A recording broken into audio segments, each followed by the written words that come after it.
Hi everybody, welcome to the video. और आज के वीडियो में हमारे साथ हैं राहुल यादव सर। और इनसे हम जानेंगे बहुत सारी बातें, लेकिन मुद्दे की बात क्या होने वाली है आज वो मैं आप लोगों को बता देता हूं कि भाई मुद्दा है जेई मेन। जेई मेन का सेशन 1 आप लोग ऑलरेडी दे चुके हैं और बहुत सारे बच्चे ऐसे जो हैं जो भाई आगे के लिए प्लानिंग करना भी शुरू कर चुके होंगे। तो आज का वीडियो रहने वाला है जेई मेन सेकंड अटेम्प्ट पे फोकस्ड, और साथ ही साथ एडवांस से रिलेटेड भी कुछ बातें हम लोग यहाँ राहुल सर से करने वाले हैं। तो राहुल सर, सबसे पहले तो स्वागत है आपका आज के वीडियो में। Thank you sir. सर, काफी चीजें चल रही है और काफी चीजों की अगर मैं बात करूं तो जेईई मेन 1 जो है खत्म हो चुका है। प्रोविजनल आंसर की जो है रिलीज कर दी गई है और ये कहा गया है कि भाई अपने जो रिस्पॉन्सेज हैं उसको आप चेक कर लीजिए। बच्चों ने अपना रिजल्ट भी फाइनली मानना शुरू कर दिया कि हाँ, मेरे इतने मार्क्स आए हैं। कुछ बच्चे जो है जेईई मेन 2 का प्रिपरेशन कर रहे हैं, कुछ एडवांस का प्रिपरेशन कर रहे हैं और कुछ बच्चे ऐसे हैं जो थोड़ा-सा हताश हैं, परेशान हैं, निराश हैं। तो उन सब के लिए आज ये वीडियो हम लेकर के आए हैं। तो मेरा सबसे पहला जो सवाल है ना सर, वो ये है कि क्या कैटेगराइज़ करना चाहिए या किस तरीके से बच्चे को अपने आप को कैटेगराइज़ करना चाहिए कि भई क्या मुझे जेईई मेन 2 की तैयारी करनी चाहिए या एडवांस की तैयारी करनी चाहिए या मुझे ड्रॉप ले लेना चाहिए? क्या माइंडसेट रहना चाहिए बच्चे का? देखिए क्या है कि जैसा कि आपको पता है ना कि आंसर की रिलीज़ हो चुकी है, जी, तो अब सभी स्टूडेंट्स को ना अपने टोटल मार्क्स और सब्जेक्ट वाइज़ मार्क्स पता चल गए हैं। ठीक है। तो अगर किसी भी स्टूडेंट्स के मार्क्स 200 प्लस आ रहे हैं ना मेंस में, हुँ, हुँ। तो ये एक्सीलेंट परफॉर्मेंस है ओके, और डेफिनिटली अब उन्हें मेंस 2 पे फोकस करने की बजाय सीधे एडवांस के लिए प्रिपेयर करना चाहिए, ठीक है। ठीक। और जिन स्टूडेंट्स के मार्क्स 150 और 200 के मिड में हुँ, आ रहे हैं किसी भी शिफ्ट में, तो मेरा मानना ये है कि उन्हें भी एडवांस के लिए मूव करना चाहिए, ओके। ठीक है? लेकिन लास्ट के 15 डेज़ में, हाँ, ठीक है? जैसे कि आपको पता है कि अप्रैल के फर्स्ट वीक में हमारा जेईई मेन्स का सेकंड अटेम्प्ट स्टार्ट हो जाएगा। ठीक तो है। जो लास्ट का 15 डेज़ होगा ना, उस समय उनके मोड को एक बार स्विच करना होगा um, from the advance to mains. Main, ठीक लेकिन है। जिन लोगों का स्कोर 100 और 150 के मिड में आ रहा है ना, हुँ, उनको अभी फुली डिवोटेड हो जाना चाहिए for the JEE mains second attempt. ठीक है। ठीक है। और 100 से बिलो जिनका स्कोर है, हुँ, क्योंकि हुँ। काफ़ी सारे ऐसे भी स्टूडेंट्स होंगे जो मेंस फर्स्ट में बहुत अच्छा परफ़ॉर्म नहीं कर पाए। जी, बिल्कुल। तो उनके लिए यहाँ पे ये ट्रिगर है भाई कि अब सबसे पहले ना आपको सेल्फ डिटेल्ड एनालिसिस करना बहुत ज़रूरी है। हुँ, हुँ। क्योंकि पेपर में अगर आपके 100 से कम मार्क्स आ रहे हैं ना, तो ये स्ट्रेट फॉरवर्ड एक रिफ्लेक्शन है कि आपकी प्रिपरेशन का लेवल वाक़ई में अच्छा नहीं था। राइट। सर, अभी-अभी हमने बात करी 3 डिफरेंट कैटेगरी ऑफ स्टूडेंट्स की। राइट। उसके साथ आपने एक चीज़ और कही कि तीसरी कैटेगरी के जो बच्चे हैं, जो समहाउ अच्छा परफ़ॉर्म नहीं कर पाए हैं, उनको डिटेल्ड एनालिसिस करना चाहिए। यस। तो सर, मेरा जो सवाल है वो इसी बात से रिलेटेड है। क्या डिटेल्ड एनालिसिस का मतलब आप ये कहना चाह रहे हैं जो हमने डिटेल्ड एनालिसिस करके बच्चों के लिए जो वीडियो डाले हैं फिज़िक्स, केमिस्ट्री और मैथमेटिक्स के अंदर, क्या उनका जो है उनको वो देखना चाहिए या कोई और तरीका है डिटेल्ड एनालिसिस करने का? देखिए एक्चुअली में क्या है कि जिन स्टूडेंट्स के मार्क्स बिलो 100 आ रहे हैं ना, जी। या 150 बिलो आ रहे हैं ना, हुँ, उन स्टूडेंट्स से मैं सबसे पहले तो ये कहूँगा कि उन्हें सिलेबस कंप्लीशन करना बहुत इम्पोर्टेंट है। Okay. And the second point is that कि देखिए आपकी कुछ स्ट्रेंथ है, कुछ वीकनेस है। हुँ, हुँ।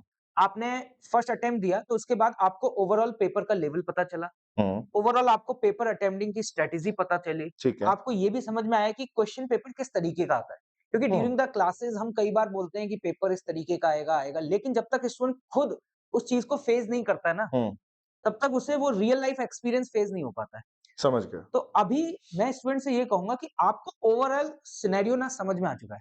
हुँ, मतलब आपको ये समझ में आ गया कि इस गेम में हुँ, एग्ज़ैक्ट क्या स्ट्रैटेजी है। हुँ, तो अब आपको अपनी स्ट्रैटेजी बनानी है ना, तो उसके लिए एकदम से मैदान में नहीं कूदना है। हुँ, उसके लिए जैसे कि for example out of the 20 chapters, suppose आपके 10 चैप्टर बहुत अच्छे से प्रिपेयर्ड हैं, लेकिन जो 10 चैप्टर्स हैं वो अगर आपके अच्छे से प्रिपेयर्ड नहीं है, हुँ, तो ऐसा नहीं कि आपने रैंडम एफर्ट्स करना शुरू कर दिया, कोई भी स्टडी मटेरियल उठाया उसको सॉल्व करना स्टार्ट कर दिया। हुँ, आपको ऐसा नहीं करना है। राइट। आपको सबसे पहले ये देखना है कि जो 10 चैप्टर्स में आप कॉन्फिडेंट फील नहीं कर रहे हैं, हुँ, उसमें से कितने क्वेश्चंस आ रहे हैं।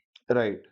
क्योंकि हम लोगों ने जो अभी डिटेल्ड एनालिसिस करी है ना, हुँ, तो 10 पेपर्स का हमने एवरेज फाइंड आउट किया है हुँ, कि चैप्टर वाइज़ हमारा वेटेज क्या रहा है। हुँ, उससे आपको एक आइडिया लगेगा कि कौन सा चैप्टर हमारे लिए इम्पोर्टेंट है, हुँ, उसे हमें प्रायोरिटी लिस्ट में ऊपर रखना चाहिए। हुँ, तो मेरा मानना ये है कि सेकंड अटेम्प्ट की प्लानिंग करने से पहले हुँ, एक बार इस पूरी डिटेल्ड एनालिसिस को देखना बहुत ज़रूरी है, जो कि राइट। डेफिनिटली आज के वीडियो में हम शायद डिस्कस करें। ठीक है। सर, अभी-अभी एक बार ग्राफ हमारे सामने शो किया गया है। यस, या ये कहें कि एक एनालिटिकल व्यू हमें दिखाया जा रहा है, जो कि मेरे हिसाब से फिज़िक्स का है। राइट। एंड इसमें कुछ हाई वेटेज टॉपिक्स हैं, कुछ बहुत कम क्वेश्चंस जो कुछ कुछ चैप्टर से आए हैं, उनका भी ग्राफ यहाँ बताया गया है। सर, मैं सिंपल सी एक चीज़ आपसे पूछना चाहता हूँ कि आपने एनालिसिस वीडियो के अंदर भी कहा है कि भाई हाई वेटेज टॉपिक्स पे ध्यान दीजिए। राइट। तो अगर मैं एक छोटे बच्चे की तरह सोचूं या एक स्टूडेंट की तरह सोचूं या जेईई एस्पिरेंट की तरह सोचूं, तो क्या सेकंड अटेम्प्ट में जो है मुझे सिर्फ इन हाई वेटेज टॉपिक्स पे ही ध्यान देना चाहिए? क्योंकि कहीं ना कहीं मुझे वीडियो देखने के बाद ये समझ में आया कि यार इनसे ही क्वेश्चंस आ रहे हैं, ट्रेंड जो है, पैटर्न जो है वो सेम फॉलो हो रहा होता है या हो रहा है, तो मुझे सिर्फ हाई वेटेज टॉपिक्स पे ध्यान देना पड़ेगा। हम मैं देख पा रहा हूँ एक चैप्टर ऐसा है जिससे बहुत ज्यादा क्वेश्चंस आए हैं आउट ऑफ 300, राइट? एक है जिससे बहुत कम क्वेश्चंस आए हैं आउट ऑफ 300। तो क्या करूं, उन चैप्टर्स को ना देखूं, सिर्फ हाई वेटेज को देख करके चला जाऊं, मेरा जेईई मेन 2 में नैया पार हो जाएगी? देखिए, मैं आपसे ये कहूँगा कि सबसे पहले आपको ये डिसाइड करना है कि आप क्या टारगेट कर रहे हो।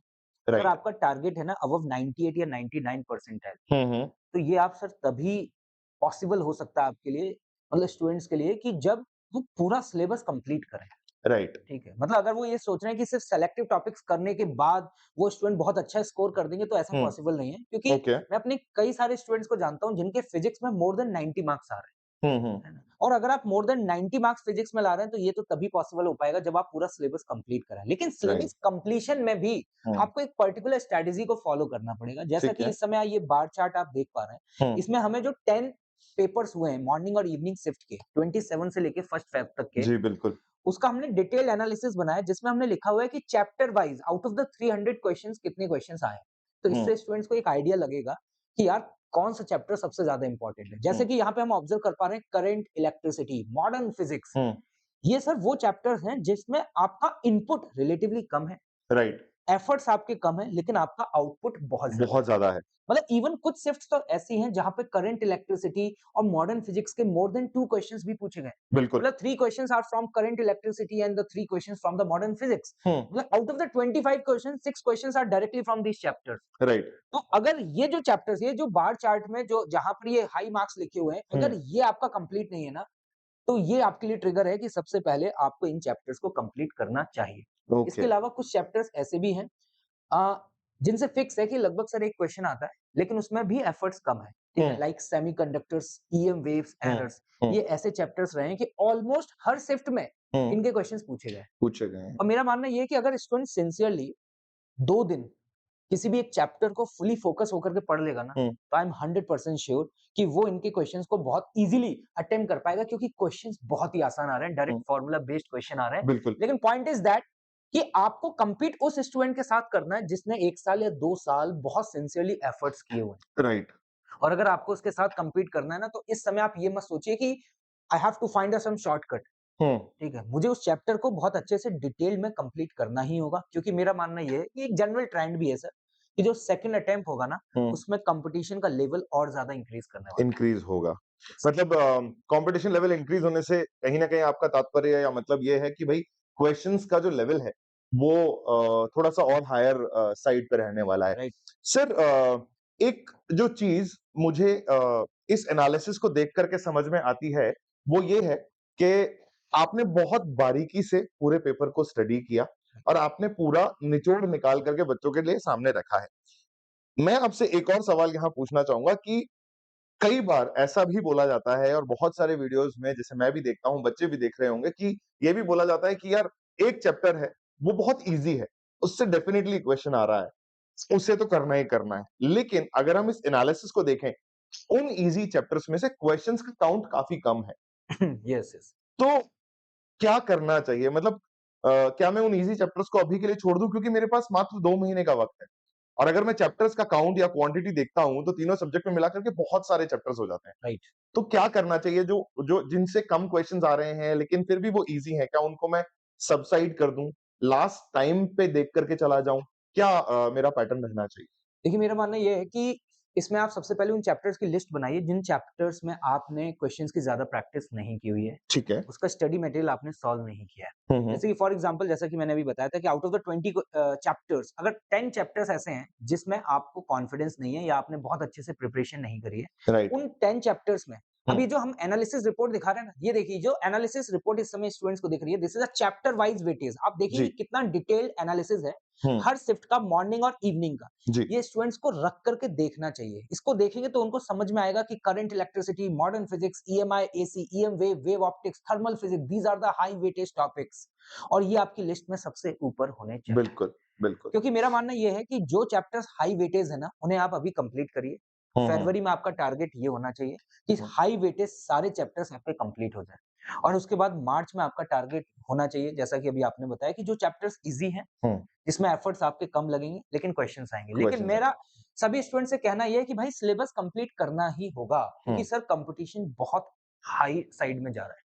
मतलब मतलब आपने देखा होगा कि हमारे से कल 2 स्टूडेंट्स मिले थे and they are scoring more than 245 marks. बिल्कुल, ठीक है। तो बिल्कुल। आप सोचिए कि कॉम्पिटिशन इतना टफ साइड में जा रहा है और अभी मैंने एक मैसेज किया टेलीग्राम पर कि आप ये बताइए कि कितने मार्क्स आप स्कोर कर रहे हैं। हुँ, तो कई सारे स्टूडेंट्स के जो मार्क्स हैं वो 150 प्लस, 200 प्लस, 250 प्लस भी कुछ स्टूडेंट्स के आ रहे हैं। हुँ, तो मेरा मानना ये है कि सिलेबस कंप्लीट करना है, हुँ, लेकिन उसके लिए ये जो चैप्टर वाइज़ वेटेज आपको शो किया गया है, इसको डिटेल्ड एनालाइज़ करिए हुँ, और इसी सीक्वेंस में अपनी आगे की प्रिपरेशन करिए क्योंकि at the end random efforts का रिजल्टेंट 0 होगा। अगर वो आपके एफर्ट्स सही डायरेक्शन में अलाइन हो जाएँगे, तो डेफिनिटली उसका आउटपुट जो आपको मिलेगा वो मैक्सिमम मिलेगा। बेहतरीन मिलेगा और मैक्सिमम मिलेगा। Sir again coming back to this analysis report आज का मेन मुद्दा वही यही बनता जा रहा है। तो सर आपने कहा चैप्टर वाइज वेटेज आपने पूरा डिफाइन किया है और ऑब्वियसली जो पेपर रिलीज हुए हैं उससे ही आपने ये एनालिसिस बनाया है। कहीं न कहीं बच्चों को ये एनालिसिस करने की ज़रूरत नहीं है क्योंकि हमने ऑलरेडी कर दिया है, राइट। राइट? लेकिन अब अगर मैं बोलूँ कि सर मुझे तो ये एनालिसिस रिपोर्ट बिल्कुल समझ में नहीं आ हुँ, हुँ। रही, है ना? तो क्या तरीका है इसको पढ़ने का? प्लीज़ थोड़ा-सा इलैबोरेटेड फॉर्म में मुझे बताइए कि मैं किस तरीके से इस एनालिसिस को समझूँ?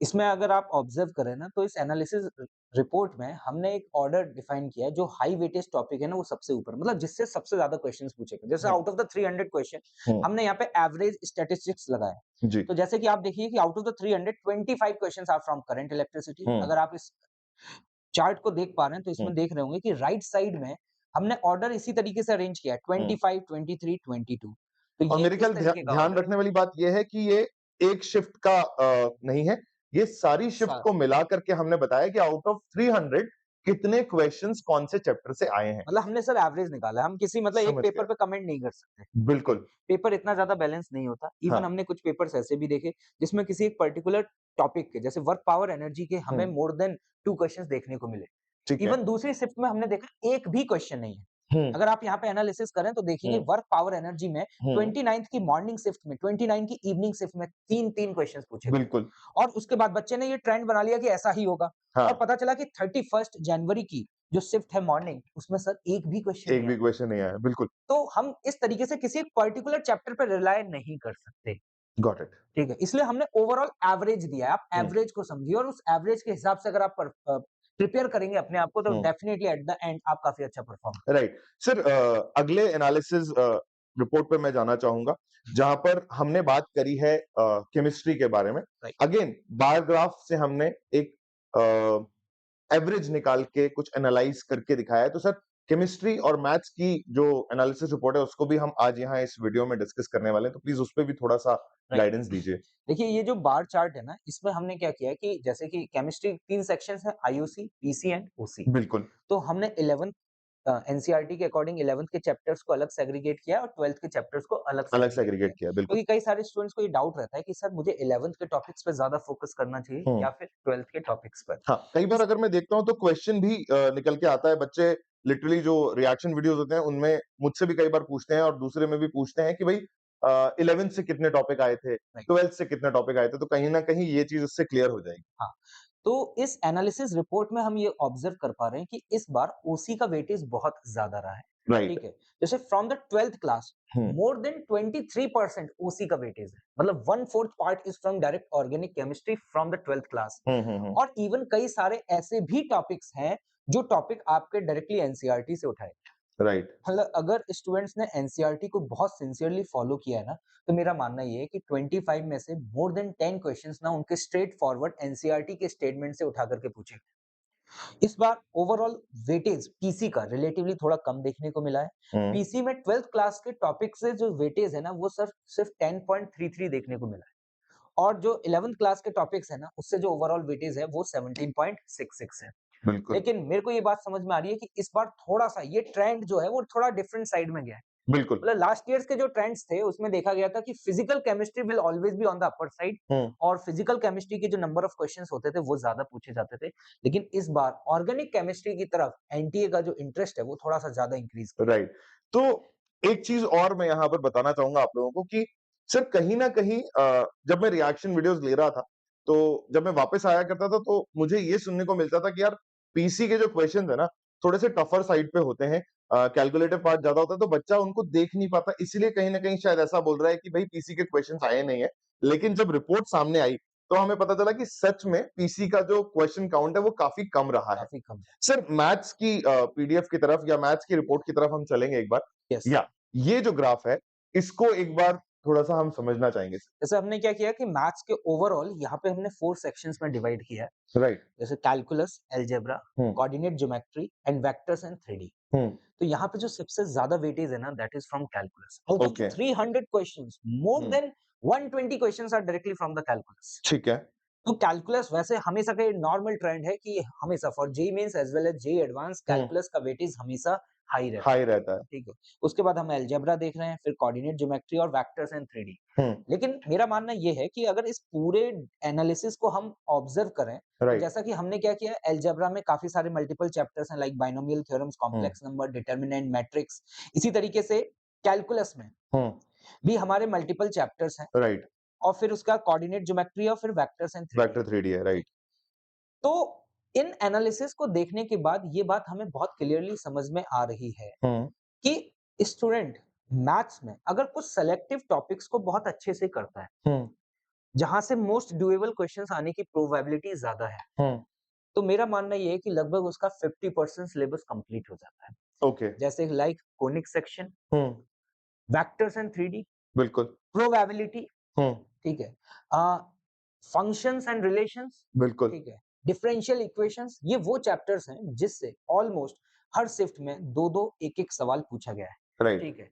तो अगर स्टूडेंट इन सेलेक्टिव टॉपिक्स पे पहले अपना फोकस बनाए और हुँ, अपनी प्रिपरेशन की स्ट्रेटेजी इस तरीके से बनाए कि जो हाई वेटेज टॉपिक्स हैं उनको पहले कंप्लीट कर ले, बिल्कुल। तो मैथ्स जो चैलेंजिंग रहता है, जैसे कि आपने देखा होगा कि मोस्ट ऑफ द स्टूडेंट्स यही बोल रहे थे कि सर मैथ्स रिलेटिवली टफ था। यस सर टफ है। और मैं 6 क्वेश्चन करके आया हूँ, मैं 8 क्वेश्चन करके आया हूँ। फिज़िक्स में बच्चे बोल रहे हैं मैं 20 करके आया हूँ और मैथ्स में 6 या 8 पे ही रुके हुए हैं। अब इसमें क्या होता है कि कई सारे स्टूडेंट्स एक गलती करते हैं, उनको लगता है यार मैथ्स तो टफ आता है तो मैथ्स नहीं पढ़ते। लेकिन हुँ, अगर वो डिटेल में जाए ना, तो सर फिजिक्स में 18 मार्क्स पर हुँ, स्टूडेंट को जो परसेंटाइल मिलेगा ना, हुँ, मैथ्स में वही परसेंटाइल ना सिर्फ 10 मार्क्स पे मिलेगा। ओके। तो मैटर ये नहीं कर रहा कि आपने कितने क्वेश्चंस अटेम्प्ट किए, इट इज ऑल रिलेटिव। हाँ, ठीक है। बिल्कुल। तो मैथ्स छोड़ देना, मैथ्स ना पढ़ना, हुँ, ये तो मेरा मानना ये है कि बहुत ही गलत स्टेप है। ठीक है। बिल्कुल। ठीक है। कहीं न कहीं मेरी रैंक पे इससे इफ़ेक्ट पड़ रहा हाँ, है। अगर आप फोकस कर रहे हैं ना अबव 98 या 99 परसेंटाइल, हुँ, तो उन्हीं स्टूडेंट्स क्या है जिनमें मैथ्स का स्कोर जो है ना वो 40 या 50 प्लस रहा है। क्योंकि आप मैथ्स और केमिस्ट्री पर रिलाई करके मैक्सिमम टू मैक्सिमम 180 तक सर स्कोर कर सकते हैं। हुँ, और अगर 180 के प्लस आपको जाना है ना, हुँ, 240 अगर आप टारगेट कर रहे हैं, तो हुँ, बिना मैथ्स के आप टारगेट कर ही नहीं सकते। बिल्कुल। तो मैथ्स मैं सभी स्टूडेंट्स को यही कहूँगा, ये मेरा कॉमन मैसेज है कि आप ये मत सोचिए कि मैथ्स का पेपर टफ आ रहा है, हुँ, तो मैथ्स नहीं पढ़ना। भाई हुँ, मैथ्स भी पढ़ना है, तीनों सब्जेक्ट को इक्वल वेटेज देना है, ठीक हुँ, है? क्योंकि आप रिलेटिव परफॉर्मेंस देखिए, आप हुँ, अगर 10 क्वेश्चन भी सही करके आए, मुझे हुँ, लास्ट ईयर का एक ट्रेंड याद है, मेरा एक स्टूडेंट था जो कि मैथ्स में सिर्फ 11 क्वेश्चन सही करके आया था और उसका 99 परसेंटाइल इन मैथ्स था। और वो फिजिक्स में 16 क्वेश्चन सही करके आया था, फिर भी उसका 97 या 98 परसेंटाइल। आप काफ़ी देखिए ह्यूज डिफरेंस है। हाँ, मतलब most of the student all over the India में मैथ्स में गिव अप ही कर देते हैं। बिल्कुल। लेकिन गिव अप नहीं करना है। हुँ। आपको थोड़ा-सा इस पूरी प्लानिंग जो अभी हमने आप लोगों के साथ शेयर करी है, क्या सर हम इसकी पीडीएफ भी शेयर करेंगे? डेफिनिटली सर, वीडियो के डिस्क्रिप्शन बॉक्स में हम ये पीडीएफ बच्चों को देने वाले हैं, ताकि बच्चे जो है आराम से उसको पढ़ सकें और जितनी बातें हम लोगों ने यहाँ करी है उसको समझ करके और अप्लाई कर सकें। बिल्कुल, तो आप इस पीडीएफ को देखिए, आपको समझ में आएगा कि एक्चुअल ट्रेंड क्या है हुँ, और उस ट्रेंड के हिसाब से आप लोग अपनी प्रिपरेशन की स्ट्रैटेजी बनाएँ। बना सकते हैं। ठीक है, कहीं न कहीं सर, जब मैं जो मेन का जो ब्रोशर रिलीज़ होता है, तो सबसे ऊपर मैथमेटिक्स को उन्होंने रखा है कि भई मैथ्स में अगर आपका 1 नंबर है तो वो दूसरे सब्जेक्ट को भारी पड़ने वाला है। राइट। सर ये तो हुई सारी एनालिटिकल बातें। हमारी जो रिपोर्ट हमने बनाई है, जो एनालाइज़ किया है चीज़ों को, उसके बाद हम बात कर रहे हैं। वीडियो में आखिरी सवाल जो मैं आपसे पूछना चाहता हूँ सर, हुँ, अब हमने सारी बातें कर ली। अगर मैं वक़्त की बात करूँ, तो मात्र 2 महीने, और खींच के भी 2 महीने हैं, मतलब कम है 2 महीने से, राइट। तो खींच के 2 महीने आप लोगों के पास बचे हैं।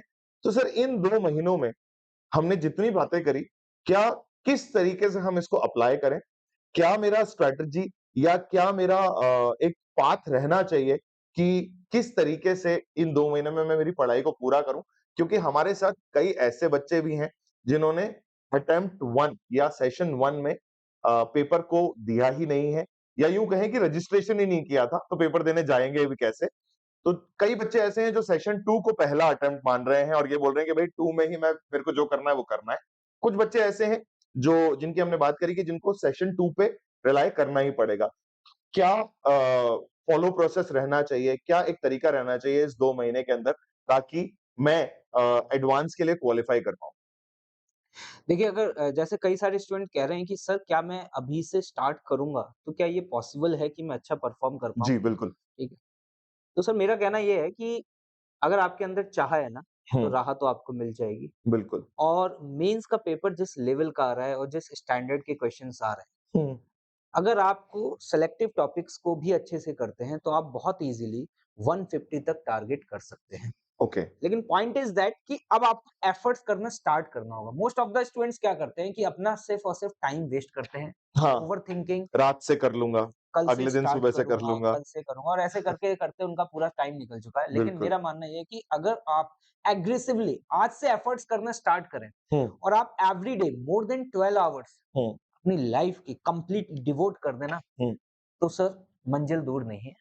डेफ़िनिटली मंजिल मिलेगी। हुँ। लेकिन मेरा मानना ये है कि अब उन्हें रैंडम एफर्ट्स को सिंक्रोनाइज़ करना होगा सेम डायरेक्शन में। सेम डायरेक्शन में, और बिल्कुल। उन्होंने जो गलतियाँ करी हैं, जिन लोगों ने पेपर ही नहीं दिया, हुँ, तो मेरे को तो पहले ये बात समझ में नहीं आ रही कि आप जेईई एस्पिरेंट हैं कैसे?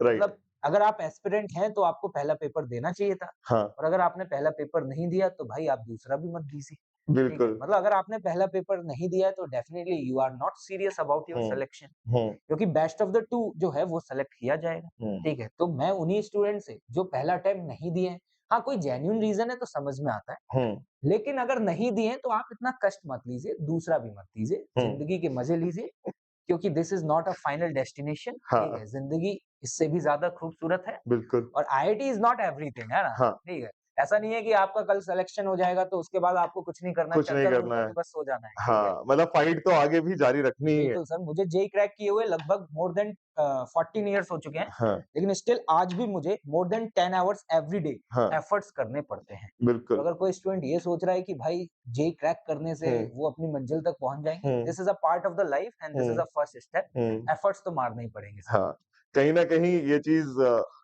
हमें घर में भी सुनाई देती है कि भई स्कूल पास कर लो, फिर कॉलेज में तो मज़े ही मज़े हैं। हाँ, कॉलेज पास कर लो, जॉब में मज़े ही मज़े हैं। तो यार, हर जगह फाइट है ना? हर जगह अपने आप को प्रूव करने का जो एक ट्रेंड है, वो रेगुलरली चलता रहता है। तो आपको, जैसा कि राहुल सर ने कहा कि भई देखो, मज़े तो आते हैं लाइफ़ में, लेकिन आपको जो हर्डल्स हैं उनको रेगुलरली क्रॉस करना ही पड़ेगा। अपनी प्रिपरेशन को जो है आप जारी रखिए। राहुल सर ने ये भी बताया कि भई 2 महीने हैं, इसका मतलब ये नहीं है कि आप कुछ नहीं कर सकते। 2 महीने में भी अगर आपके पास चाह है, तो राह जो है वो आपके लिए बिल्कुल बनती जाएगी, है ना? इस वीडियो को देख कर के मुझे लगता है आप लोगों को काफ़ी कुछ चीज़ें समझ में आई होंगी, किस तरीके से आपने ट्रेंड को फ़ॉलो करना है, क्या-क्या आपने प्रिपरेशन में अपना कितना दम लगाना है, क्या-क्या चीज़ें आप लोगों को फ़ॉलो करनी है, किस तरीके से चैप्टर्स को निपटाना है अगले आने वाले कुछ वक़्त में। और मेन 2 पे किस तरीके से फ़ोकस करना है और उसके बाद एडवांस पे भी आपको लग जाना होगा, जो कि आप पहले ही बता चुके हैं सर कि कितने गैप के बाद एडवांस का प्रिपरेशन करना शुरू कर देना चाहिए। तो सर जाते-जाते मैं आपका धन्यवाद देना चाहूँगा for joining us in this particular video and enlightening the students कि किस तरीके से उनका जो है 2 महीने का सफ़र अब आगे रहना चाहिए। और एक चीज़ और मैं आप लोगों को बता दूँ भई कि ये वीडियो के साथ हमारा और आपका साथ जो है यहीं खत्म नहीं हो रहा है। जेईई मेन 2 के लिए भी हम आपके लिए बहुत बढ़िया कुछ चीज़ें लेकर के आने वाले हैं, जो आपको आने वाले वक़्त में डेफ़िनिटली पता चलती रहेंगी। राहुल सर और हम लोगों के एफर्ट्स जो हैं आप लोगों के लिए रेगुलरली बने रहेंगे। पर फ़र्क इतना है या आपसे जो गुज़ारिश है वो सिर्फ़ इतनी सी है कि भैया जब हम एफर्ट कर रहे हैं तो आप भी अपने एफर्ट्स में कोई कमी ना आने दें। Thank you so much for watching the video.